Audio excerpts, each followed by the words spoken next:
विजयसिंह पंडित, बाळासाहेब वाजवे, संजय दौंड, जिल्हाध्यक्ष राजेश्वराबा चव्हाण, महेश शिंदे, संध्या सोनवणे, अजय मुंडे, अविनाश नायकोडे, योगेश क्षीरसागर, शेख तय्यब, अमर नायकोडे, अशोक हिंगे, बाप्पासाहेब घुगे, ॲडव्होकेट गोविंद फड, अनेक वेगवेगळ्या सेलचे उपस्थित असणारे पदाधिकारी, मी आता सगळ्यांची नावं घेऊन वेळ घेत नाही, कारण मला आज थोडेसे कार्यक्रम जास्त घेतले गेलेले असल्यामुळं मी सुरुवातीलाच आज ज्यांनी संयोजन केलंय ते बळीराम गवते यांचं भाषण झाल्यावर मी लगेच भाषण करायला उठलो. प्रज्ञाताई खोसरे, अनेक कार्यकर्ते, माझ्या बीड जिल्ह्यातले, बीड शहरातले, बाकीच्या आजूबाजूच्या विधानसभा मतदारसंघातले इथं उपस्थित आहे सर्व सन्माननीय पदाधिकारी, युवकचे सर्व माझे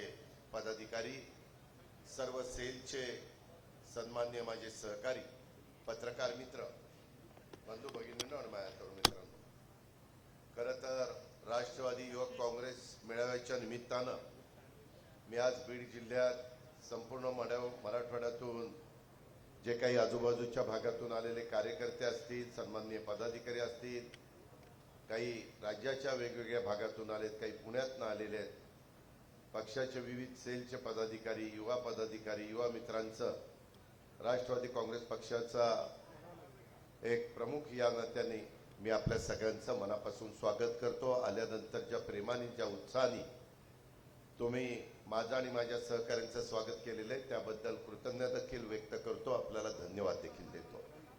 माझी आपल्याला विनंती आहे, हा उत्साह आपल्याला उद्याच्या येणाऱ्या स्थानिक स्वराज्य संस्थांच्या निवडणुकीच्या निमित्तानं वाढवत जायचं आहे. आपल्याला सभासद नोंदणीचा कार्यक्रम चांगल्या पद्धतीने घ्यायचा आहे. 1 मेला आपला महाराष्ट्र दिन आहे, 1 मेला कामगार दिन पण आहे. संयुक्त महाराष्ट्राचा मंगल कलश स्वर्गीय यशवंतराव चव्हाण साहेबांनी 1 मे 1960 ला आपल्या महाराष्ट्राची निर्मिती केली आणि त्या निर्मितीनंतर महाराष्ट्रामध्ये खऱ्या अर्थाने विकासाची घोडदौड सुरू झाली. पण त्याच्यामध्ये अनेक वर्ष मराठवाड्याला मुख्यमंत्रीपद वेगवेगळ्या मान्यवरांच्या रूपाने मिळालं, विदर्भालाही मिळालं, त्यामध्ये पश्चिम महाराष्ट्राला मिळालं, कोकणाला मिळालं, पण तितक्या वेगामध्ये मराठवाड्याचा सर्व 8च्या 8 जिल्ह्यामधला विकास झालेला आजही आपल्याला पाहायला मिळत नाही. आज 65 वर्ष पूर्ण होत आहे 1 मेला. त्या दिवशी आपण एक कार्यक्रम घेतलेला आहे, त्याच्याबद्दल आम्ही कालच, दर मंगळवारी माझ्या इथं आमदारांची आणि मंत्र्यांची बैठक असते आणि पदाधिकारी पण संघटनेचे असतात, आम्ही त्याच्यामध्ये चर्चा करतो. त्यामध्ये तशा पद्धतीनं पुढची लाईन ऑफ ॲक्शन ठरली गेलेली आहे. माझी तरुण कार्यकर्त्यांना विनंती आहे की थोडं अंग झटकून आणि काम करत असताना स्वतःची प्रतिमा ही स्वच्छ ठेवण्याचा प्रयत्न करा. ती मलिन होता कामा नये, त्याला गालबोट लागता कामा नये. चुकीच्या प्रवृत्तीनी आपल्याला खतपाणी घालायचा प्रयत्न केला तर त्यांच्यापासून आपण दूर राहिलं पाहिजे. या मेळाव्याच्या निमित्तानं मी राष्ट्रवादी युवक काँग्रेसचे प्रदेश अध्यक्ष सूरज चव्हाण आणि आमचे बळीराम गवते आणि त्यांच्या सर्व सहकाऱ्यांचं या निमित्तानं मी मनापासून अभिनंदन करतो. परंतु हे अभिनंदन करत असताना आपल्या सर्वांचं आराध्य दैवत युगपुरुष छत्रपती शिवाजी महाराज असतील, स्वराज्य जननी जिजाऊ माँसाहेब असतील, राजर्षी छत्रपती राजर्षी शाहू महाराज असतील किंवा छत्रपती संभाजी महाराज असतील, क्रांतीसूर्य महात्मा ज्योतिराव फुले असतील, क्रांतीज्योती सावित्रीबाई फुले असतील, महामानव घटनेचे शिल्पकार डॉक्टर बाबासाहेब आंबेडकर असतील, पुण्यश्लोक अहिल्यादेवी होळकर राजमाता असतील, या मौलाना आझाद असतील, अण्णाभाऊ साठे असतील, या सगळ्या महान विभूतींना मी वंदन करतो. आपल्याला सगळ्यांना माहिती आहे की नुकताच माझ्या माहितीप्रमाणे 30 तारखेला गुढीपाडवा सण झालाय. मराठी नूतन वर्षाची सुरुवात आपण केलेली आहे आणि त्याच्याच सोबत दुसऱ्याच दिवशी 31 तारखेला आपल्या मुस्लिम बांधवांचा पवित्र रमजान ईद सुद्धा आपल्या सर्वांच्या उत्साहामध्ये आपण गुढीपाडवा पण साजरा केला, रमजान पण साजरा केला. मी पुन्हा एकदा आपल्या सर्वांना गुढीपाडव्याच्या, मराठी नवीन वर्षाच्या आणि रमजान ईदच्या पण मनापासून शुभेच्छा देतो. खरं तर बीडच्या या पवित्र भूमीमध्ये आज आमच्या बळीरामनी हा मेळावा घेतलाय आणि ही जिल्ह्याची भूमी ही तसं बघितलं तर देवदेवतांची भूमी आहे. तिथं महापुरुषांची भूमी आहे. भगवान कनकालेश्वरांची, श्री खंडेश्वरीची, मन्मथ स्वामींची, विमलनाथांची भूमी आहे आणि अंबेजोगाईच्या योगेश्वरी देवीची भूमी आहे. कुलस्वामिनी सटवाई देवीची भूमी आहे. 12 ज्योतिर्लिंगापैकी असलेल्या परळी प्रभू वैजनाथाची भूमी आहे. दासोपंत महाराजांची भूमी आहे आणि या समस्त देवदेवतांच्या चरणी मी वंदन करतो. बीड जिल्ह्याचा, महाराष्ट्राचा विकासासाठी काम करत राहण्याच्यासाठी राष्ट्रवादी काँग्रेस पक्षाला बळ दे असं साकडं आपल्या सर्वांच्या साक्षीने मी देवदेवतांच्या चरणी त्या ठिकाणी घालतो. तसं बघितलं तर आपल्या जिल्ह्याचा ऐतिहासिक, पौराणिक, आध्यात्मिक संदर्भ आहे. त्याला एक वेगळं आगळं अशा प्रकारचं युवकांनो महत्व आहे.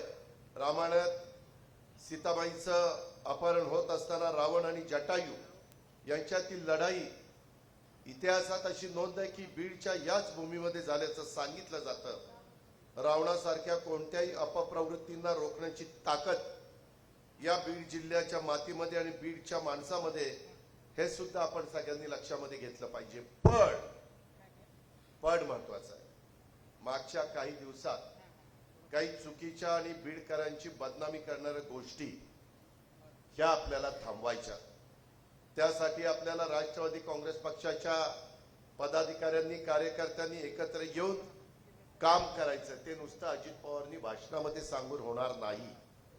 त्यामध्ये बळीराम, तू आणि तुझी सगळी टीम, सगळे युवकचे माझे पदाधिकारी, सगळे तालुका अध्यक्ष, सगळे माझे सहकारी यांनी समाजामध्ये, जाती जातीमध्ये झालेला दुरावा हा आपल्याला संपवावा लागणार आहे. बीडला पुन्हा एकदा विकासाच्या वाटेवर पुढे घेऊन जाण्याचं काम हे आपल्याला सगळ्यांना करावं लागणार आहे. आजचा राष्ट्रवादी युवक काँग्रेसचा मेळावा हा ज्या सभागृहामध्ये होता त्याचा उल्लेख मगाशी बळीरामनी केला की त्याला सर्वांचं मार्गदर्शक, मी आल्या मी बळीरामला विचारलं की आता काय करायचं. तो म्हणला, दादा पहिल्या पायऱ्या चढून गेल्यानंतर स्वर्गीय यशवंतराव चव्हाण साहेबांच्या अर्धपुतळ्याला पुष्पहार अर्पण करायचा आणि स्टेजवर गेल्यानंतर युगपुरुष छत्रपती शिवाजी महाराजांना त्या ठिकाणी नतमस्तक व्हायचं. हा निव्वळ योगायोग नाहीये, तर सर्वांचे मार्गदर्शक स्वर्गीय यशवंतराव चव्हाण साहेब आणि त्यांचे विचार या मेळाव्याच्या निमित्तानं आपल्याला पुढे घेऊन जायचंय. आपल्याला त्यांचं बेरजेचं राजकारण हे त्या ठिकाणी करायचंय. पण बेरजेचं राजकारण करत असताना मला राजेश्वरला सांगायचंय, माझ्या आजी माजी आमदारांना सांगायचंय, प्रमुख मान्यवरांना सांगायचंय, बळीरामला सांगायचंय, सगळ्या सेलच्या प्रमुखांना सांगायचंय, बाबांनो पक्षामध्ये कार्यकर्त्यांना घेत असताना त्यांचं थोडं रेकॉर्ड, मी काल रात्री एसपीला फोन करून रेकॉर्ड वेगवेगळ्या मान्यवरांचं मागितलं. त्यामध्ये आपण ज्यावेळेस लोकांना सांगतो असं वागलं पाहिजे, त्यावेळेस आपल्या अवतीभवती देखील चुकीच्या प्रवृत्तीची लोक असता कामा नये. आणि ती खबरदारी एक मला झेड कॅटेगरी असल्यामुळे पोलिसांचं पण आहे, पण आपल्या कार्यकर्त्यांचं पण आहे, प्रमुख देखील मान्यवरांचं आहे.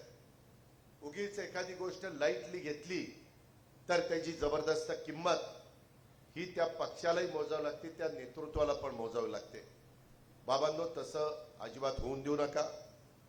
त्यामध्ये मी सकाळी आलो तसं योगेशकडं चहा पाणी घेतला, त्याच्यानंतर मी पक्षाच्या कार्यालयामध्ये वेगवेगळी निवेदन स्वीकारली.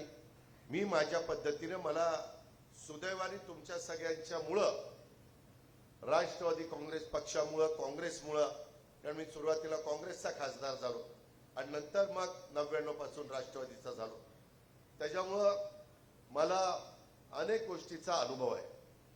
थोडीशे माझ्या भागातल्या पश्चिम महाराष्ट्रातल्या लोकांची कामाची पद्धत आणि मराठवाड्यातली कामाची पद्धत ह्याच्यामध्ये तफावत आहे. त्याच्यामध्ये राजेश्वर आबा सांगत असतो, दादा नाही तिथं असं आहे, तिथं तसं आहे, आमच्या इथं असं असतं, आमच्या इथं तसं असतं. तसं काही नाही, आपण सवय लावू तसं ते घडतं. मी आज येताना माझ्याबरोबर काही सहकारी होते, त्याच्यात मी काही अधिकाऱ्यांना पण बरोबर आणलंय जे पूर्वी इथं काम करत होते. आपल्याला मला या मेळाव्याच्या निमित्तानं बळीराम पहिलं सांगायचं म्हणजे त्याने मला सांगितलं, दादा इथं मेळावा होणार म्हणून अक्षरशः खुर्च्या तुटलेल्या होत्या. काल आम्ही वेल्डिंग केलं तेव्हा हे तरुण कार्यकर्ते नीटपणे खुर्च्यावर बसले. इतकी दुरावस्था त्या ठिकाणी झालेली आहे. बाकीच्या काही गोष्टी करायच्या, मी त्याचं सर्वेक्षण करायला सांगतो आणि याला जो काही निधी लागेल तो निधी उपलब्ध करून देण्याची जबाबदारी पालकमंत्री म्हणून माझी स्वतःची राहील. त्याबद्दल आपण काही काळजी करू नका. आपल्याला बऱ्याच गोष्टी करायच्या. आज मी ज्यावेळेस आढावा घेणार आहे, मी पुढच्या ट्रिपला येईल त्यावेळेस कदाचित डीपीडीसी घेईल, कदाचित किंवा त्याच्या पुढे घेईल. मला सुरुवातीलाच डीपीडीसीच्या निमित्तानं कामं मला जी योग्य वाटतात ती मंजूर करायची, त्या विधानसभा मतदारसंघात करायची आणि ती लगेच त्याला प्रमा द्यायची, टीएस द्यायचा आणि पुढं कामं चालू ठेवायची. मला त्या कामाचा दर्जाही बघायचा आहे. मला इतकी निवेदनं आज आलेली आहेत, मी लिहून घेतलंय. कुणाची सीओची आहेत, कुणाची कलेक्टरची आहेत, कुणाची शिक्षण अधिकाऱ्याची आहेत, वेगवेगळ्या कुणाची पोलीस खात्याची आहेत, अशा अनेक प्रकारची संघटनेची आहेत. ती निवेदनं देत असताना आम्हाला निधी द्या, आम्हाला 10-10 लाख रुपये द्या. मी ठरवलेलं आहे, मी कुणालाही 10-10 लाख रुपये देणार नाही. ज्याच्यातनं ई टेंडर निघेल असेच टेंडर 15 लाखाची मी त्या ठिकाणी काढणार आहे. कारण मला इथं दिलेला, यावेळेस मी पालकमंत्री झाल्यामुळे सगळ्या 36 जिल्ह्याला पैसे देण्याचं माझ्या हातात असतं. त्याच्यातून नेहमीपेक्षा इतरांच्या तुलनेमध्ये जी वाढ झाली त्यापेक्षा जास्तीची वाढ बीड जिल्ह्याला करण्याचा मी प्रयत्न केलेला आहे. तुम्ही काळजी करू नका. जेवढं काही मला तुम्हालाही सगळ्यांना वाटेल की बाबा आजपर्यंत अनेकांनी हे जर नेतृत्व केलं, पण सुदैवाने अर्थ आणि नियोजन खात्याची जबाबदारी माझी असल्यामुळं युवकांनो त्याच्यातनं कसं मग बीडमध्ये काय करायचं बघायची. बेरोजगारांचा प्रश्न बळीरामनी तुमच्या समोर मांडला आणि आज सगळीकडे प्रश्न आहे. त्याकरता राज्य सरकारने, केंद्र सरकारने काही पावलं उचलली. त्याकरता आपल्याला इथं विमानतळाची गरज आहे. आजपर्यंत दुर्दैवाने विमानतळ झालं नाही. शेवटी इथं यायचं म्हटलं तर एक तर लातूरला उतरावं लागतं, दुसरं नांदेडला उतरावं लागतं किंवा तिसरं मी आत्ता संभाजीनगर, छत्रपती संभाजीनगरला विमानतळावर उतरून इकडे आलो. विमानतळाची धावपट्टी तिथं असली तरी कुठल्याही गोष्टी अधिकाऱ्यांना, मंत्र्यांना, वरिष्ठ पदाधिकाऱ्यांना यायला जायला सोपं जातं. त्याबद्दल मी आज तो विषय घेतलेला आहे. आपली रेल्वे, बीडकरांनो तुम्ही तुमच्या मनाला प्रश्न विचारा, किती वर्ष बीडच्या रेल्वेचं काम चाललेलं आहे? त्याला इतका विलंब लावायला कोण जबाबदार आहे?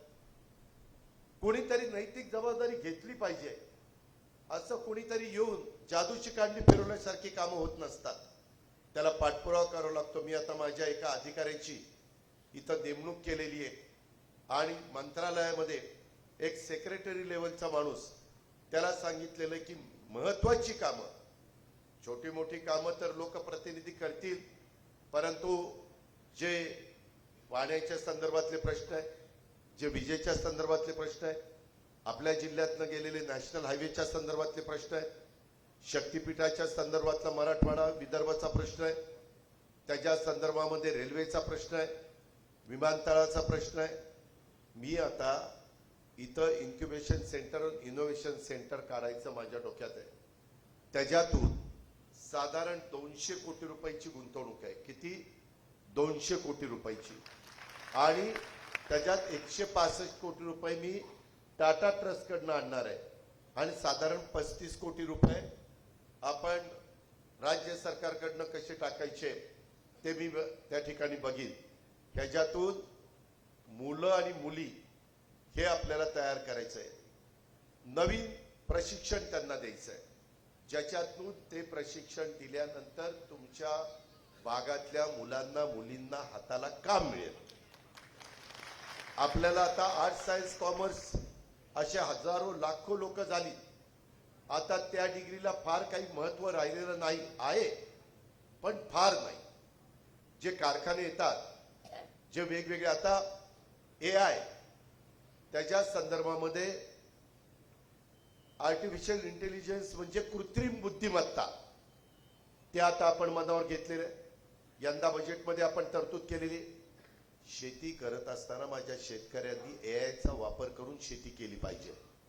मग तुम्ही ऊस लावत असाल, कापूस सोयाबीन करत असाल, तुम्ही कांदा करत असाल, तुम्ही फळबागा वेगवेगळ्या पद्धतीनं त्या ठिकाणी त्याचं उत्पन्न काढत असाल, हे केल्याशिवाय बाबांनो गत्यंतर नाही. आपल्या काही भागामध्ये AIचा वापर केल्यावर जगात सिद्ध झालं. माझ्या बारामतीमध्ये त्याच्याबद्दलचं प्रात्यक्षिक झालं. त्याच्यातनं जो 65-60 टन एकरी ऊस काढायचा तो 90-100 काढायला लागलेला आहे. त्याच्यामध्ये खर्च आहे, त्याच्यातनं कसा मार्ग काढायचा आणि शेतकऱ्याला पण परवडेल अशा पद्धतीनं आमचं नियोजन आहे. माझ्या सतत बैठका त्याच्याबद्दलच्या चाललेल्या आहेत. माणिकराव कोकाटे कृषी मंत्री आहेत, त्यांची सगळी टीम घेऊन मी सतत त्या ठिकाणी बसतोय. त्याच्यातनं पाण्याची बचत होती, त्याच्यातून खताची बचत होती, त्याच्यातून ते यंत्र शेतकऱ्याला ज्यावेळेस त्याच्या जमिनीला पाण्याची गरज आहे त्यावेळेस त्याला लक्षात आणून देतं. मोबाईलवर मेसेज येतो की आता ह्या पिकाला इतके पाण्याची गरज आहे, इतके ह्या खताची गरज आहे, आणि मग ते पाण्यातनं खत द्यायचं. त्या पाण्यातनं दिल्यामुळं आपण जसं पहिली नळी दुसरी नळी कच्ची बांधणी पक्की बांधणी करतो, ते ऊसाच्या पानातच निम्माचं खत पडतं, मुळाला किती पडतं. बरं, पाणी मिळाल्यावर एवढं पाणी आपण भरतो की काही चांगल्या काळवटीचा त्याच्यात चोपणमध्ये रूपांतर होतं, त्याला मीठ फुटतंय. ह्या सगळ्या गोष्टी त्याच्यातनं थांबतात. वापसा सतत त्या रानाला जेव्हा पाहिजे तेव्हा पाणी मिळतं, आणि हे टेक्निक सिद्ध झालेलं आहे. त्याबद्दल मी यंदा 500 कोटी रुपये बजेटमध्ये तरतूद केलेली आहे. बाबांनो, हे केल्याशिवाय किती दिवस आपण या भागातली अनेक माझी मुलं मुली किंवा जुन्या पिढ्या जाऊन ऊस तोडणारे, बाकीच्यांनी यायचं आम्ही तुमचा ऊस तोडायला जातो, आम्ही हे करतो ते करतो. अरे दुसरं काहीतरी काम दिलं पाहिजे ना. आता टप्प्याटप्प्याने जसं तुमच्या बैल गेली, आता जुगाड, तुम्ही काय म्हणता, काही मुंगळा म्हणतात, काही जुगाड म्हणतात, गाडी असते आणि त्याला ट्रॅक्टर जोडला जातो. आता माझे ह्याही भागातले लोक मोठ्या प्रमाणावर तशा वापर करायला लागलेले. त्यामुळं त्यांनाही बैलापेक्षा परवडतं, कारण बैलाला नाही आज खाडा आला तरी चारा घालायला लागतोय, खत त्या खाद्य द्यावं लागते, पाणी द्यावं लागते, देखरेख करावी लागते. तसं ट्रॅक्टरच्या बाबतीत घडत नाही. आता हळूहळू टप्प्याटप्प्याने हार्वेस्टर पण तयार करण्यात आलेले आहे. मांजरा सहकारी साखर कारखाना, मला वाटतं विलासराव देशमुखांचं नाव दिलंय ना त्याला, त्या कारखाना 100% हार्वेस्टरने ऊस तोडतो. तुमच्याच मराठवाड्यामध्ये आपल्या बीडला लागून जो लातूर जिल्हा आहे तिथं ही परिस्थिती आहे. काही वर्षांनी टप्प्याटप्प्याने मशिनरी येणार, त्यावेळेस त्या मुलांना मुलींना वेगळं प्रशिक्षण देऊन आपल्याला त्यांना स्वतःच्या पायावर उभं करावं लागणार. म्हणून मी मगाशी इन्क्युबेशन सेंटर, इनोव्हेशन सेंटरचा उल्लेख केला. एवढंच नाही तरुणांनो, युवकांनो, आपण आता सायन्स पार्क आपल्या इथं नाहीये, ते पण आपण त्या ठिकाणी करतोय. त्याच्यामध्ये तारांगण हे मराठी शब्द तोही आपण त्या ठिकाणी करतोय. तरुण मुलांना बाकीच्या भागात, आता मी रत्नागिरीला गेलो तिथं तारांगण आहे, पिंपरी चिंचवडला सायन्स पार्क आहे, इतर वेगवेगळ्या भागामध्ये. मग आपल्या बीडमध्ये का नसावं? जिल्ह्याच्या ठिकाणी केलं जाणार. माझी नेते मंडळींना पण विनंती आहे, विमानतळ हे जिल्ह्याच्या जवळ पाहिजे. काही जणांचं म्हणणं की इथून बीड फक्त 1.5 तासावर आहे. कशाला पाहिजे? आज अजित पवार त्या संभाजीनगरला उतरला, छत्रपती संभाजीनगरला, आणि तिथून इकडे आला. त्याच्यात 1.5 तास वाया गेला. तोच जर मी लवकर आलो असतो तर 1.5 तास अजून मला इथल्या विकास कामाला देता आला असता. ही गोष्ट तुम्ही लक्षात घ्या. कधी कधी तुम्हाला वाटेल ह्याच्यात काय विशेष, उद्याच्याला काही उद्योगपतींना आपण गुंतवणूक करायला लावली तर त्यांनी पण विमानाने आलं. आता बहुतेक उद्योगपतींच्याकडे विमान आहेत. सकाळी आलं, त्यांनी त्यांचं काम केलं, संध्याकाळी परत त्यांना पुण्याला जायचं असेल, दिल्लीला जायचं असेल, मुंबईला जायचं असेल, जिथं जायचं असेल तिथं ते जातील. त्यांना ते फार अडवळणी जिल्ह्याचं ठिकाणी वाटणार नाही. ह्या मूलभूत गरजा आहेत. हे आता काय 80 लोकांचं काम राहिलेलं नाहीये. आज लाखो करोडो लोक तुमच्या माझ्या देशातनं प्रवास करतात. आम्ही टप्प्याटप्प्याने नाईट लँडिंग, आत्ता परवा आम्ही बीडला नाही शिर्डीला सुरू केलं. शिर्डीला काल मोठ्या प्रमाणावर साईबाबाचं दर्शन घ्यायला रात्री विमान आलं. भाविक आल्यानंतर तिथला पण व्यवसाय वाढतो, हॉटेलचा व्यवसाय वाढतो. प्रत्यक्ष वेगवेगळ्या पद्धतीनं अनेक गोष्टी त्या ठिकाणी आपल्याला बघायला मिळतात. आणि म्हणून तेही आपण त्या बाबतीमध्ये करतो. आपलं DRM रेल्वेचं सादरीकरण ते पण मी आजच्या मीटिंग मध्ये घेणार आहे. मी CO त्याच्यानंतर पोलीस अधीक्षक यांचंही सादरीकरण घेणार आहे. त्याच्यामध्ये प्रकल्प संचालक, राष्ट्रीय महामार्ग त्यांचंही सादरीकरण घेणार आहे. आणि स्वामी रामानंद तीर्थ ग्रामीण शासकीय वैद्यकीय महाविद्यालय अंबाजोगाई, इथं काही स्टाफ कमी आहे, तिथं काही इन्फ्रास्ट्रक्चर नाहीये, तिथं ज्या गोष्टी लागतात ते देण्याचा माझा स्वतःचा त्या ठिकाणी प्रयत्न राहणार आहे.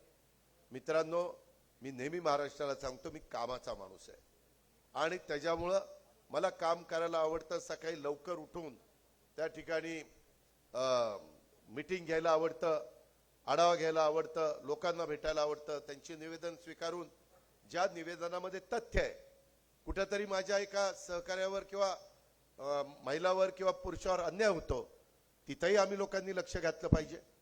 पण एकमेकाला कमी लेखायचं, कुठेतरी कुणाची तरी कामं हाणून पाडायची, या गोष्टी मात्र कुठेतरी बंद झाल्या पाहिजे.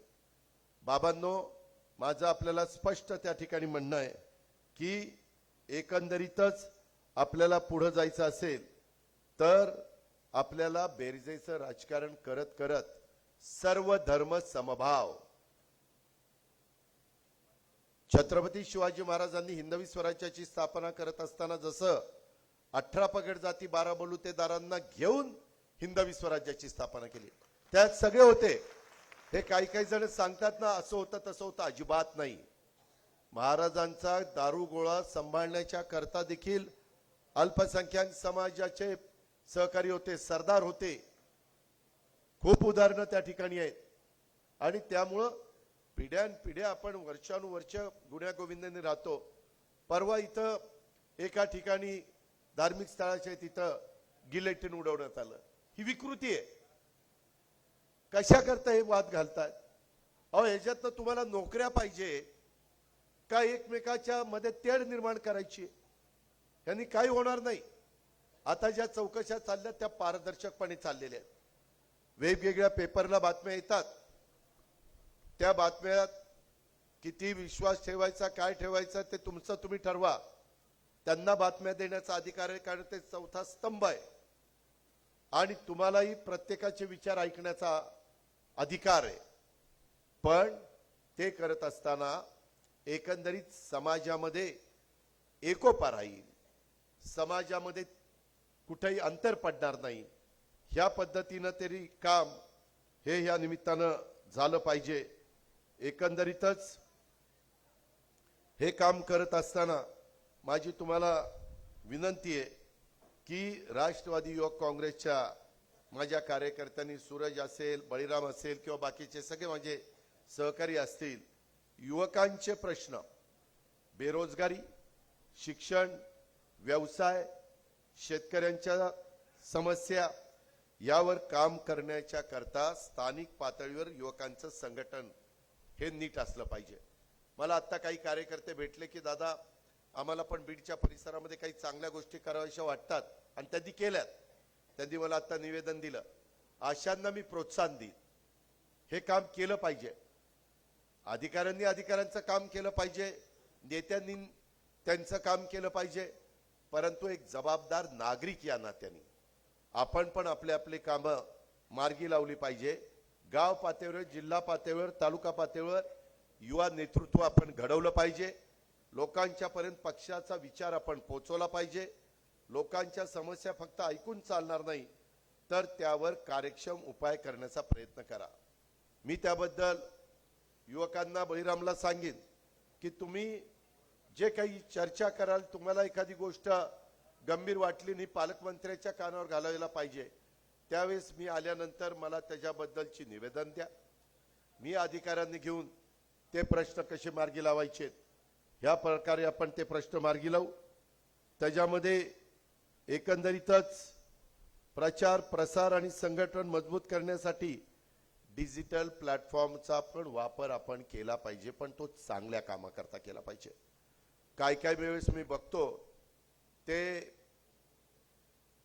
मीडियाचा वापर, सोशल मीडियाचा विशेषतः, त्याच्यातून एखादी व्यक्ती कुठल्या समाजाची असेल तर दुसऱ्या समाजाच्या माणसांनी त्याच्या व्हॉट्सअपवरून त्याला काहीतरी शिवीगाळ करायची, काहीतरी चुकीचं बोलायचं, व्हॉट्सअप पाठवायचे. हे करू नका. मी आज देवेंद्र फडणवीस मुख्यमंत्री आहेत, एकनाथराव शिंदे उपमुख्यमंत्री आहेत, मी उपमुख्यमंत्री आहे. त्याच्यामुळं महायुतीच्या कार्यकर्त्यांनी आता आमचे नेते पदावर बसलेले आहेत, कोण आमचं काय करणार आहे असलं मनात आणू नका. त्यामध्ये आता टेक्नॉलॉजी एवढी पुढे गेली, तुम्ही जर एखादा व्हॉट्सअप कुणाला केला आणि नंतर तो डिलीट केला, तुम्हाला वाटेल मी डिलीट केला, आता काय कुणाला कळतंय. तुमचा फोन ताब्यात आल्यानंतर घेतल्यापासून जे व्हॉट्सअप डिलीट केले ते सगळं रेकॉर्ड येते. ते सगळे फोटो काय असतील ते येत आहे, सगळे मेसेजेस तिथे येतात. या प्रकारे सगळ्यांची आमच्या ग्रामीण भागात अंडी पिल्ल बाहेर निघतात. कृपा करून, मी फार पोचलेला आहे, अशा प्रकारची भाषा मनामध्ये आणू नका.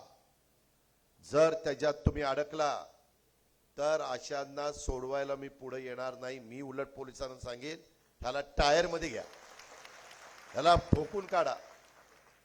हे असलं नाही चालणार. मी काहींना तर मकोका लावायला सांगितलेला आहे. मी दादागिरी अजिबात कुणाचीच खपून घेणार नाही. सत्ताधारी पक्षाच्या कार्यकर्त्यांची पण खपून घेणार नाही आणि विरोधी पक्षाची पण खपून घेणार नाही. ज्यांचा राजकारणाची अर्थार्थी संबंध नाहीये अशांची पण खपवून घेणार नाही. ही बाब सगळ्यांनी ध्यानामध्ये घ्या. वेगवेगळी प्रकरणं बाहेर निघतायत, त्याची तपासली जातील, त्याच्यात तथ्य आहे का नाही हे पाहिलं जाईल. उगीच काही कुणाची बदनामी करण्याचा प्रयत्न केला गेला तर तोही खपून घेतला जाणार नाही. परंतु कुणी जर चुकीचंच वागत असेल आणि ते धागेदोरे लांबपर्यंत पोहोचत असतील तर तिथं पण पाठीशी घालण्याचं काम केलं जाणार नाही. प्रसार आणि प्रचार आणि संघटन मजबूत करत असताना पक्षासाठी निस्वार्थीपणे तुम्ही काम करा. पक्षाच्या धोरणांशी प्रामाणिकपणे राहा. सदस्य नोंदणीचा अभियान 1 मे महाराष्ट्र दिन राष्ट्रवादी काँग्रेस पक्षाच्याकडनं ते चाललेलं आहे आणि संयुक्त महाराष्ट्राचा 65 वर्ष पूर्ण होत असल्यामुळे आपण महाराष्ट्र महोत्सव पण साजरा त्या ठिकाणी करतोय. त्याचाही कार्यक्रम आपण केलेला आहे. त्याच्या पद्धतीनं मी बऱ्याचदा कार्यकर्ते येतात, माझ्याकडे निवेदन देतात, इतकं जोशात बोलतात, आमचं हे आमचं ते. इथनं पुढं त्यांनी किती सभासद नोंदणी केली पण तेही विभागणार आहे. तुम्ही जर संघटनेचे पदाधिकारी म्हणून अधिकारवाणीनं तुमचा पालकमंत्री म्हणून माझ्याकडे काम करून कामाला येणार असाल तर जो माझा कार्यकर्ता आहे, इतरांना तर कॉमन मॅनला विचारायचं कारण नाही, कारण मी सगळ्यांचा पालकमंत्री आहे. पण माझा कार्यकर्ता, आमची महिला आमची युवती आमच्यावर अधिकार दाखवत असेल, तिनं दाखवला पाहिजे, पण तिचंही काम तेवढंच तडफेचं असलं पाहिजे. उद्याच्याला मलाही कळलं पाहिजे की नाही, त्यांनी 1000 सभासद केले, 500 सभासद केले. ह्या पद्धतीनं संघटना त्या ठिकाणी वाढत असते.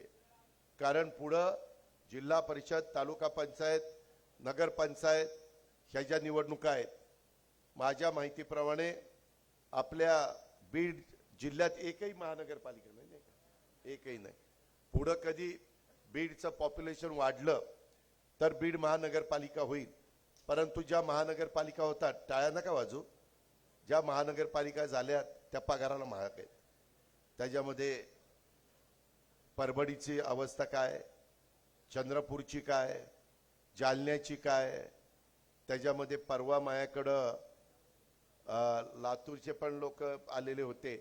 पण काही काही ठिकाणी थोडीशी अडचणी आहे, कारण नॉर्म्स बदलतात आणि सगळ्या काही गोष्टी मग तशा पद्धतीनं राबवाव्या लागतात. त्याच्यामध्ये ज्यावेळेस होईल त्यावेळेस होईल, पण तोपर्यंत जिल्ह्याचं ठिकाण म्हणून इथं ज्या ज्या गोष्टी करता येतील त्या करण्याचं काम आपण निश्चितपणे त्या बाबतीमध्ये करू. काही बाबतीमध्ये मी कालच प्रेझेंटेशन घेतलं, माझे काही ऑफिसचे लोक पण इथं आहेत. CSR मधनं पण मी सांगितलंय काही आपण उद्यानं डेव्हलप करू. आपल्याला ग्लोबल वॉर्मिंगचं संकट आहे. बघा आता 2 एप्रिलला कधी कुठं पाऊस पडलेला ऐकला होता का? आज काय अवस्था आहे? काही ठिकाणी वादळ आहे, काही ठिकाणी पाऊस पडतोय, अशी ही अवस्था आहे. आणि त्याच्यामुळं आपल्याला काळजी घेतली पाहिजे. मी माझ्या परीनं यंदा काही लोकांनी माझ्यावर टीका टिप्पणी केली. आपण लाडकी बहिणा योजना चालू ठेवलेली आहे, त्यामध्ये सध्या आपण 1,500 रुपये देतो. परंतु ज्यावेळेस आपली परिस्थिती काळानुरूप सुधारेल त्यावेळेस पुढच्याही गोष्टी आपण त्या ठिकाणी करू.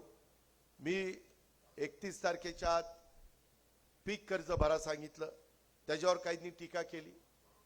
जाहीरनाम्यामध्ये जरूर सांगितलेलं होतं, पण मी माझ्या एकाही भाषणात सांगितलं नव्हतं. भाषणं माझी काढून बघा, कारण मी त्याचा उल्लेख केला. सगळी सोंग करता येतात, पैशाचं सोंग करता येत नाही. विरोधक म्हणतात मग तुम्हाला घोषणा करताना आठवलं जाय का की काय करायचं काय नाही, अशी टीका होणार.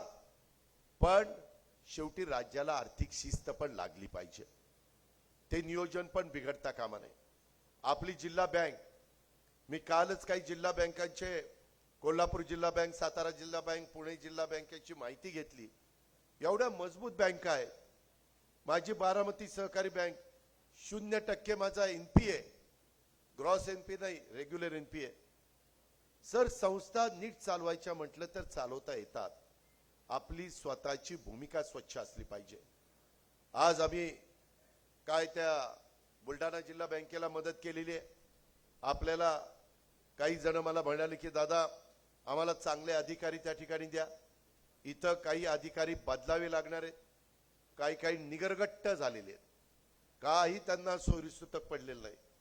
त्यांना असं वाटत असेल का अजित पवार पालकमंत्री म्हणून आज आला, आजचा दिवस जेवढं काही त्याचं बोलणं ऐकून घ्यायचं तेवढं घेऊ, परत उद्यापासून आपणच आपले.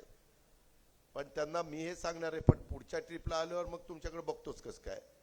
सांगितलेली कामं मी दमदाटी करत नाही.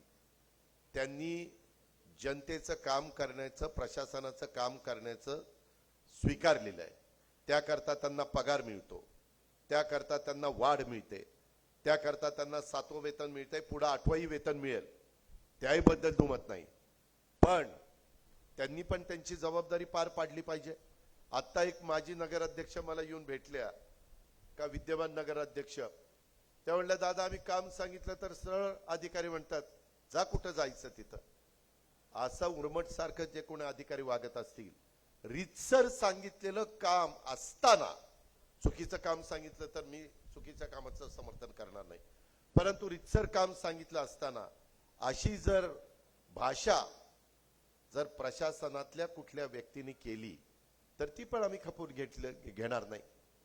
काही अधिकारी बरेच वर्षानुवर्षे इथंच बसलेत, इथल्या इथंच बदल्या. बीडवरून माजलगाव, माजलगावरून आष्टी, आष्टीवरून पाटोदा, पाटोद्यावरून गेवराई आणि गेवराईहून पुन्हा अंबेजोगाई. ती काय इथनं हालायलाच तयार नाही. तसल्यांना काहींना बदलावं लागेल. त्यांनी त्यांचं काम दाखवावं. काही आज मला असंही निवेदक भेटले, म्हणजे कार्यकर्ते भेटले, की दादा कालच्या अर्थसंकल्पामध्ये XYZ अधिकाऱ्यावर अन्याय झाला, त्याला सस्पेंड करायला नको होतं, परंतु मंत्र्यांनी जाहीर केलं आणि त्यांना सस्पेंड केलं. असंही जर झालेलं असेल तर आपण कुणावर अन्याय करायला बसलो नाही. आम्ही युवकांनो ताम्रपट घेऊन जन्माला आलेलो नाहीये. जनतेचा पाठिंबा आहे तोपर्यंत आम्ही सरकारमध्ये. जनतेचा पाठिंबा नसेल त्यावेळेस लोकांनी सांगितलं त्यावेळेस बाजूला जावं लागेल. पण पाठिंबा आहे तोपर्यंत तरी योग्य पद्धतीनं तर काम झालं पाहिजे. रिझल्ट ओरिएंटल काम ज्याला म्हणतात ते तर झालं पाहिजे. आणि म्हणून तशा पद्धतीनं पुढे जाण्याचं काम आपण सगळेजण मिळून ह्या निमित्तानं करू. इतर अनेक बाकीच्या पण बऱ्याच गोष्टी आहेत, मी ते प्रेसला नीटपणे त्या ठिकाणी सांगेन. पण युवकांनो, दिवस उद्याचे तुमचे आहेत. कारण नव्या चेहऱ्यांना, तरुण रक्ताला वाव मिळाला पाहिजे, हे माझ्यासारख्या कार्यकर्त्याची मनापासूनची भावना आहे. मी देखील अतिशय तरुण वयामध्ये मला पक्षामुळं खासदारकी, आमदारकी, राज्यमंत्रीपद, मंत्रीपद, उपमुख्यमंत्रीपद, मी तर म्हणजे अतिशयोक्ती करत नाही, पण मला तुम्ही सगळ्या जनतेनी, महाराष्ट्रानी आणि आमदारांनी 6 वेळेला उपमुख्यमंत्री केलं. मला नाही वाटत परत कधी कोण मायेचा लाल ह्या राज्याचा 6 वेळेला उपमुख्यमंत्री. खोटं नाही सांगत, ही वस्तुस्थिती आहे. पण नुसतं 6 वेळेला उपमुख्यमंत्री असून उपयोग काय, त्याचं रिझल्ट पण मला देता आले पाहिजे. आणि त्याच्यामुळं आता बघा, मी मागं तुमच्याकडे पालकमंत्री म्हणून येऊन गेलो, मिटिंग घेतल्या, लगेच काय नाही, 1 महिना झाला अजित पवार बीड मध्ये आला नाही. अरे तिथं बसून मी बजेट करत होतो, 7,20,00,000 बजेट केलं. किती? एकाने येऊन मी तर 7,20,00,000 आकडा काढून दाखवा. 7 मराठीत नाही, अंकामध्ये, म्हणजे अक्षरी नाही, मराठीत नाही, मराठीतच, पण अक्षरी नाही, अंकामध्ये. 7,20,00,000 कशाला म्हणता? आज हे सगळं करत असताना काही गोष्टी निवडणुकीच्या आधी इतक्या मोठ्या प्रमाणावर वेगवेगळ्या जाहीर करण्यात आल्या. तिथं कुठंतरी समन्वय साधला गेला पाहिजे. त्याच्यामध्ये राज्याचं भलं झालं पाहिजे, केंद्राचा निधी आला पाहिजे, वर्ल्ड बँकेचा निधी आला पाहिजे. वेगवेगळ्या प्रकारे कमी व्याजाने जपानचा निधी जायकाचा मिळतो, अशा अनेक बाबी आहेत. तो निधी आला पाहिजे. काल ज्योतिराजे शिंदे यांच्या बरोबर मुख्यमंत्री, आम्ही दोन्ही उपमुख्यमंत्री बसलो होतो. त्याच्या संदर्भामध्ये जे काही काम आहे ते संचार मंत्रालयाचं काम सगळीकडे कसं आपल्या महाराष्ट्राला चांगलं देता येईल, नितीन गडकरींच्या मदतीने राष्ट्रीय महामार्ग केंद्राचा कसा पैसा येईल. यंदा केंद्राने बजेटमध्ये 1.25 कोटी रुपये बिनव्याजी 50 वर्षाच्या परतफेडीनं द्यायचं ठरवलंय. किती? 1.25 कोटी देशाला आहे. पण त्याच्यामध्ये आमचा तिघांचा प्रयत्न, तिघं म्हणजे कोण? देवेंद्र, मी आणि एकनाथराव, की ते बिनव्याजी 50 वर्षाच्या परतफेडीनं, 50 वर्ष त्याला व्याज नाही, 1.25 कोटी, त्याच्यातले उद्या 15-20 हजार कोटी रुपये आपल्या राज्याला आणायला आम्ही यशस्वी झालो तर आपल्या राज्याचा फायदा नाही का? त्याच्या संदर्भामध्ये काही PPP मॉडेल असतात, त्याचा फायदा आपल्याला करून घ्यायचा नाही का? जर आपण शिल्कीमध्येच काम करायचं म्हटलं तर आपली हयात जाईल. लोकांना काम पण लवकर पाहिजे, रिझल्ट पण पाहिजे, आणि त्यामुळं आपलं असणारं स्थूल उत्पन्न त्या प्रमाणात आपल्याला कर्ज काढता येतं. आणि त्या नियमामध्ये राहून जे काही कर्ज काढता येईल ते कर्ज काढून आम्ही आपलं उत्पन्न पण वाढवण्याचा प्रयत्न करतोय. याही गोष्टीचा विचार आपण सगळ्यांनी करा. इथं राखेच्या संदर्भात बोललं जातं, ते राख कलेक्ट करणारी गँग, वाळू गँग, भूखंडवाली गँग, सगळे गँगच आहे तिकडं. पण ते गँग आता स्वतःसारख्या सरळ करायच्या त्यांना, त्याच्यामध्ये त्याला इलाज नाही. तुम्ही घाबरू नका, तुम्ही चुकूही नका, पण तुम्ही कोणाच्या दबावाला घाबरू नका. त्या संदर्भात आज पण आता बऱ्याच गोष्टी मी एक्साईजच्या सेक्रेटरीला पण आणलेलं आहे. काय काय करायचं ते येताना आमचं बोलणं झालं. मी इथं उतरलो 8 वाजता आणि मी योगेशजींच्या घरी गेलो आणि त्यांना सांगितलं की तुम्ही अधिकाऱ्यांच्या बरोबर बसून ही सगळी तयारी करा, म्हणजे मग मी मीटिंगला बसल्यावर माझाही वेळ वाचेल आणि आपले कामं पण लवकर होतील. आणि मी एवढी व्यवस्थित यंत्रणा राबवतो, तुमचं तुम्हालाच कळेल की मागच्या तुलनेमध्ये कामाचा स्पीड वाढलेला आहे. पण रस्ता नुसता मंजूर करून बिल जो काढेल ना, त्याला नाही मातीत घातला तर बोला मग. तो रस्ता दाखवावा लागेल. पहिले फोटो ते एक्झिक्युटिव्ह इंजिनियर असेल, डेप्युटी इंजिनियर असेल, तसले लाड अजिबात होणार नाही. जो पैसा आहे तो पैसा सत्कारणी लागला पाहिजे, पैचा हिशोब नीट लागला पाहिजे. मी पण 5 पैसे कोणाचा मिंदा राहणार नाही, पण जो पैसा दिला जाईल, आता उद्या इथंही पैसे जे काही तुझ्या खुर्च्या बिरच्या तुटल्या, कुठं बळीराम तुटला म्हणत होता, तेही चांगल्या पद्धतीने आपण करू. पण ते केल्यानंतर टिकवण्याचं काम तर तुमचं आहे ना. कमी येऊन बघू कुठली काय खुर्ची मी करून देईल ना, पण तुमचं तुम्ही स्वच्छ ठेवलं पाहिजे. नाही तर इथून 5 दिवशी कुठंतरी थुंकायचं, काहीतरी गुटखा खायचा, काहीतरी खायचं, आणि ते तसं नाही ना चालणार. तुम्हालाही चांगल्या सवयी लावून घेतल्या पाहिजे. कुठं बाहेर गेलं की काहीतरी फेक. मी तर मला शाल घातली ना, त्या ह्याच्या शाली असतात ना आमच्या पंढरपूरला टाकतात तशा जरीच्या, त्याच्यातला कागद तसाच. हार आणला ना, ते पिशवी असते तिथेच मी पहिली ती पिशवी उचलतो. मी आता उचलायला सुरुवात केल्यावरती लाजगाजत, नाही दादा राहू द्या, दादा राहू द्या. मग तुला मी उचलेपर्यंत कळलं नाही का तुझी अक्कल कुठे घाण टाकली होती. नका ना आणू, शाली आणू नका, टोप्या घालू नका मला, त्याच्यामध्ये हार घालू नका. येऊन नुसता नमस्कार करा, तो मला प्रेमाचा वाटेल. पण भला मोठा हार, जेवढा मोठा हार तेवढी भीती वाटते. याला काहीतरी याने कुठंतरी मारली, काय मारली ती बघा तुम्ही. आणि त्याच्यामुळं ते हाराचा बोजा आहे आता आपल्या मानगुटावर. स्मृती चिन्ह काही देऊ नका. कर्मधर्म संयोगाने, आई बापाच्या कृपेने, चुलत्याच्या कृपेने बरंच चांगलं चाललंय आमचं. काही देऊ नका, फक्त प्रेम द्या. माझा नमस्कार घ्या, तुमचा नमस्कार करा, पायाही पडू नका. मी जाहीरपणे सांगतो, आजचे पुढारी पाया पडण्याच्या लायकीचे नाही. ज्याच्या पाया पडतात त्याची हिस्ट्री आठवा. अरे म्हणाल मी कुणाच्या पाया पडलो, कुणाच्या पाया पडलो. आई बापाच्या पाया पडा ना, गुरूंच्या पाया पडा. तुम्हाला जो गुरु म्हणून शिकवतो त्याच्या पाया पडा ना. पूर्वी यशवंतराव चव्हाण, वसंतराव नाईक मोठी माणसं होती, आबाळा एवढी मोठी माणसं होती, त्यांच्या पुढे नतमस्तक होऊ ना.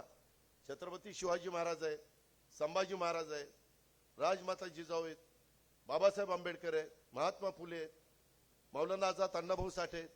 महान युगपुरुष होऊन गेले.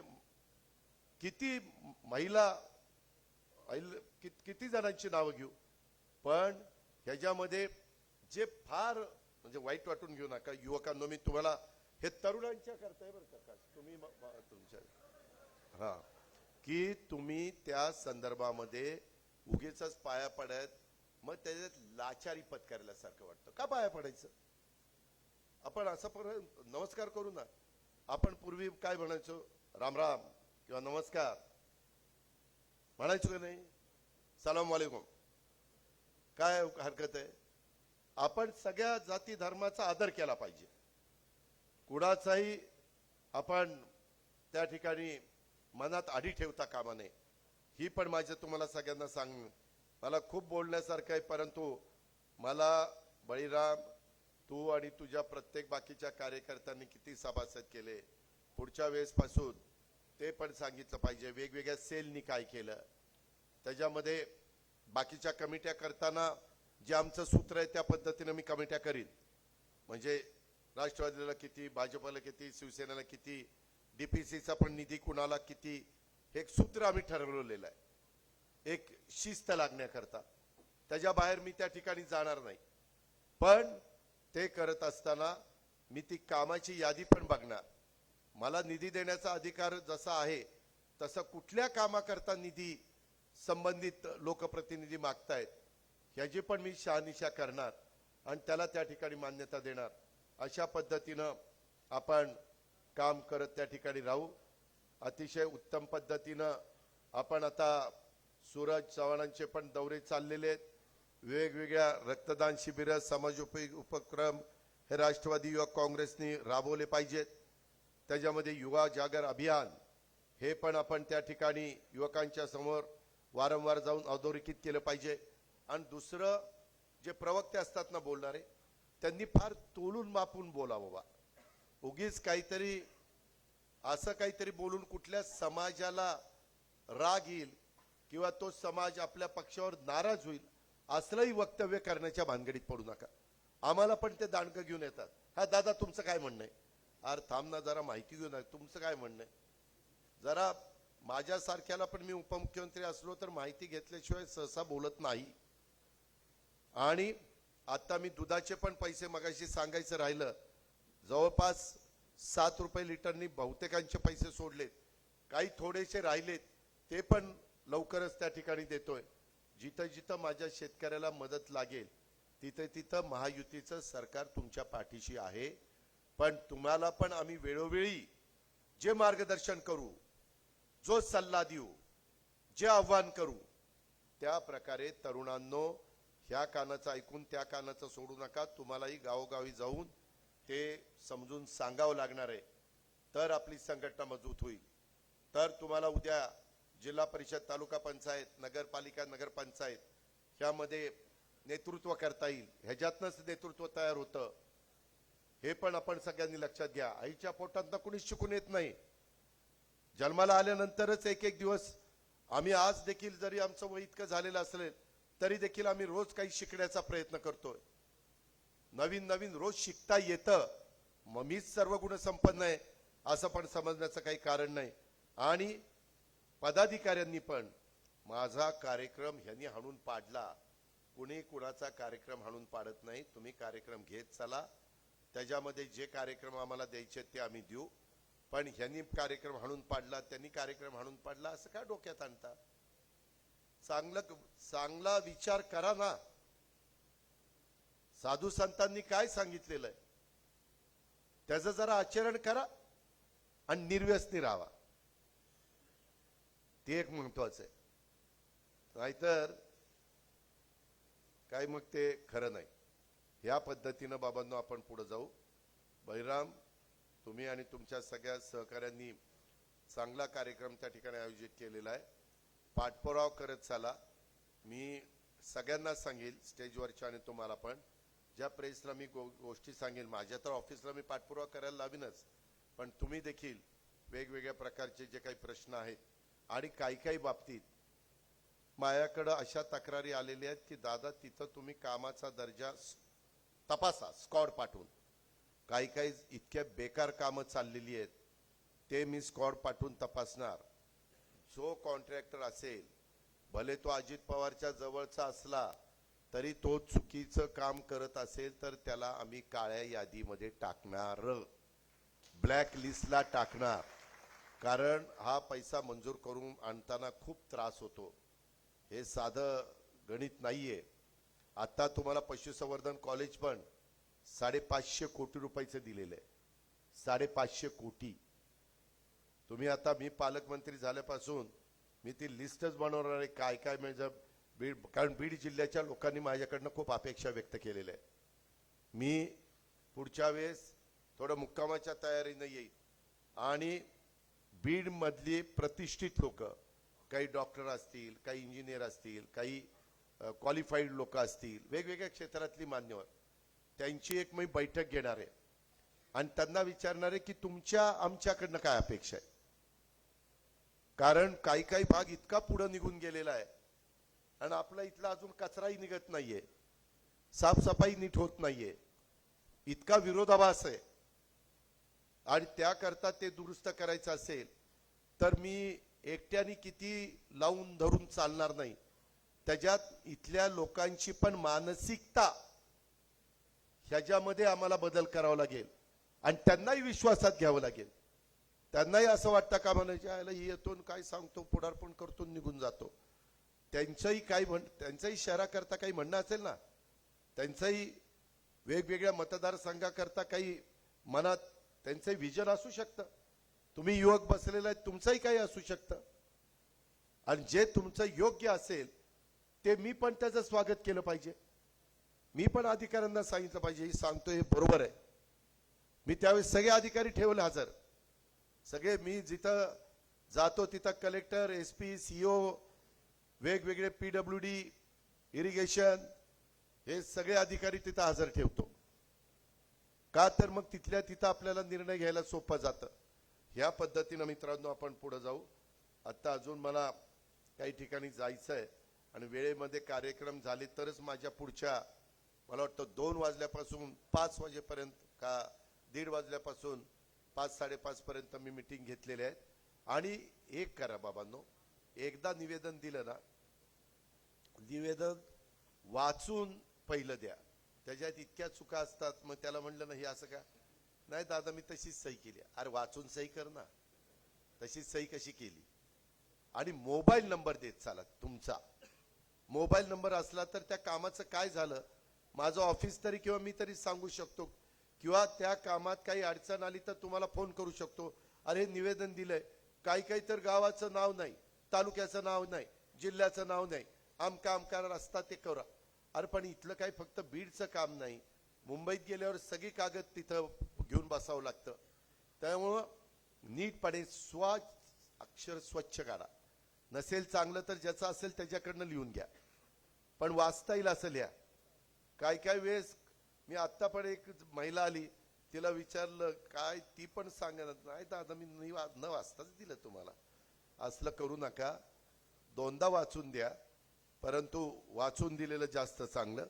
मला तुम्हाला जाता जाता एवढंच सांगायचं, यंदा आम्ही महत्वाचे कामं मराठवाड्याच्या संदर्भातली कोकणातील उल्हास आणि वैतरणा नद्यांच्या खोऱ्यातलं 54.70 TMC पाणी गोदावरी खोऱ्यात वळवण्याचा प्रकल्प आपण हाती घेतोय. काल गेवराईच्या आमच्या विजयसिंह पंडितनं 1 केटीवेरचं बॅरेजमध्ये रूपांतर, कुठे विजय बरोबर ना, तो एक प्रकल्प त्यांचा होता आणि एक बीड आष्टी पाटोदा शिरूर तिथले 2 होते. आपण टप्प्याटप्प्याने ते करतोय.